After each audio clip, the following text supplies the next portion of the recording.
या घडीची महत्त्वाची बातमी स्क्रीनवर तुम्ही बघताय। माओवाद्यांचा सर्वोच्च नेता बसवराजूच्या मृत्यूनंतर माओवाद्यांच्या देशभरातल्या संघटनेचे सर्वोच्च नेतृत्व जहाल माओवादी देवजी उर्फ संजीवकडे नेतृत्व सगळ्या माओवाद्यांचं दिलं गेलं असं कळतंय। ही माहिती पुढे आली आहे। माओवाद्यांचा सर्वोच्च नेता बसवराजूला चकमकीत सुरक्षा दलानं ठार केलं। संघटनेचं नेतृत्व त्यानंतर कोणाकडे जाईल अशी चर्चा होती, तर आता त्याविषयीचीच बातमी समोर आलेली आहे।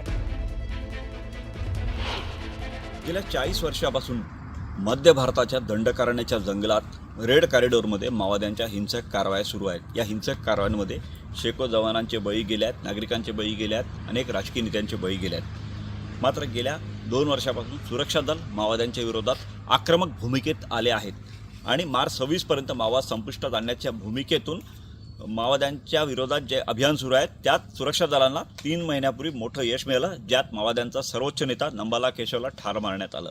ही खूप मोठी घडामोड होती आणि त्यानंतर माओवाद्यांच्या संघटनेत नवं नेतृत्व कोण असेल आणि ही जबाबदारी कोणाला द्यायची यावर बरीच चर्चा सुरू होती।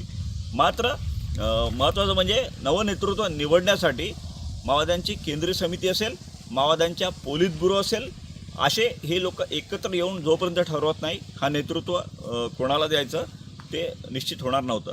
आता मात्र सूत्रांनी दिलेल्या माहितीनुसार गडचिरोली जिल्ह्याला लागून असलेला जो भाग आहे इंद्रावती नॅशनल पार्कचा, त्या ठिकाणी एक विशेष बैठक झाली आणि त्या बैठकीत माओवाद्यांच्या मिलिटरी कमांडचा जो प्रमुख आहे तिप्पिरी तिरुपती उर्फ देवजी हा माओवाद्यांच्या केंद्रीय समितीचा सदस्य आहे।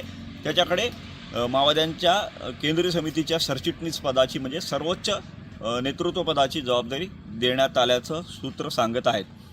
या बैठकीला माओवाद्यांचे काही बडे नेते उपस्थित होते, ज्यामध्ये भूपती हा एक मोठा नाव आहे माओवाद्यांचा केंद्रीय समिती सदस्य, जो माओवाद्यांच्या वैचारिक पद्धतीच्या विषयांमध्ये अभ्यासक मानला जातो।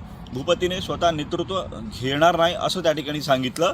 त्यामुळे भूपतीच्या उपस्थितीतच त्या ठिकाणी हिडमा होता, सुजाता होती आणि यासोबतच तिप्पिरी तिरुपती रूप देवजी होतं आणि त्या ठिकाणीच देवजीच्या नेतृत्वावर शिक्कामोर्तब झालं अशी सूत्रांची माहिती आहे। सुरक्षा दलातले अधिकारी ही बाब मान्य करतात, कॅमेरासमोर बोलायला तयार नाही। त्यांचं असं मत आहे की जोपर्यंत माओवाद्यांचं अधिकृत पत्रक येत नाही आपण त्यावर भाष्य करणं योग्य होणार नाही। मात्र असं घडण्याची त्यांनाही मिळालेल्या सूत्रांची माहिती सांगत आहे। आत्ता ज्यावेळी नेतृत्व बदलाची ही बाब बाहेर आली तेव्हापासून सुरक्षा दल दंड करण्यात, मग ते तेलंगणा पोलीस असतील, बस्तर पोलीस असतील, गडचिरोली पोलीस असतील, ते अलर्ट मोडवर आलेले आहेत। कारण या सगळ्याच ठिकाणी देवजीचा चांगला अभ्यास आहे आणि देवजीला सगळ्या भागातल्या भौगोलिक परिस्थितीची जाणीव आहे। त्यामुळे सुरक्षा दलांसमोर आव्हान उभं करण्याचा ते नक्कीच प्रयत्न करणार आहेत। महेश तिवारी, न्यूज 18 लोकमत, गडचिरोली।